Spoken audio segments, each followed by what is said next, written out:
I mean it when I say this is probably one of the best stop motion films I have ever seen.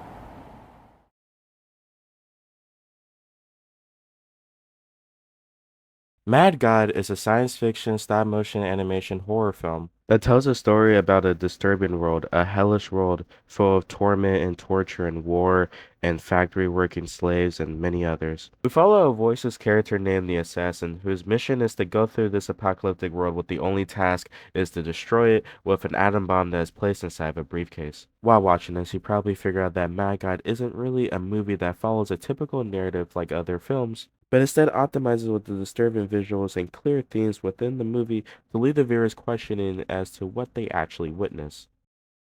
Phil Tippett, a special effects genius who is best known for his works in Star Wars, Jurassic Park, and RoboCop, had this idea of Mad God when he was about 10 years old, but then didn't really start working on it until RoboCop 2's production. But unfortunately for him, the production of Mad God was way too ambitious, so he had to unfortunately shelved it for about 30 years. But luckily for Phil Tippett, he had enough years to get inspirations and ideas he wanted to put into this Mad God project. I will leave a few links in the description of Phil Tippett's interviews talking about Mad God since I think they're really interesting to look at and it gives you a better perspective on the beginning and end of how Phil Tippett's made Mad God.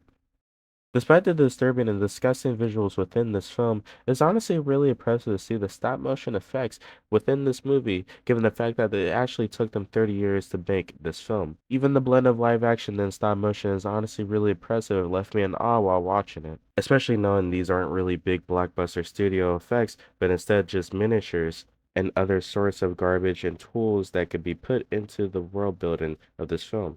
I think that's such a great thing about Phil Tippett's artwork is that he knows how to deliver the creepiness and weight within his puppetry. Even if these characters don't talk, you can still feel the emotion and effects that these characters could deliver with their body motions. Whether that be sadness, fear, regret, mad. These are all the emotions you could clearly visualize within these characters and Mad God. Mad God is a visually disturbing, beautiful, and depressing film that has a lot to show and really hard to explain, but also really hard to recommend people to watch. But if you are a fan of Phil Tipper's work or just interested in stop motion art as a whole, then I'll definitely recommend you to watch Mad God.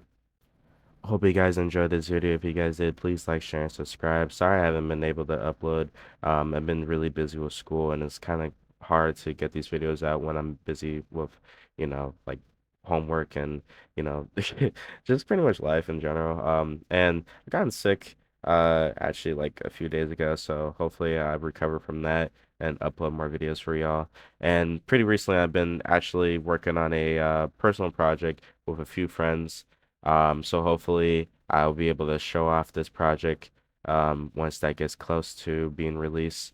And I hope you guys enjoy it when that when announcement comes out. But yeah, besides that, hope you guys have a wonderful day and yeah, more uploads like this pretty soon. All right, stay tuned. Thank you.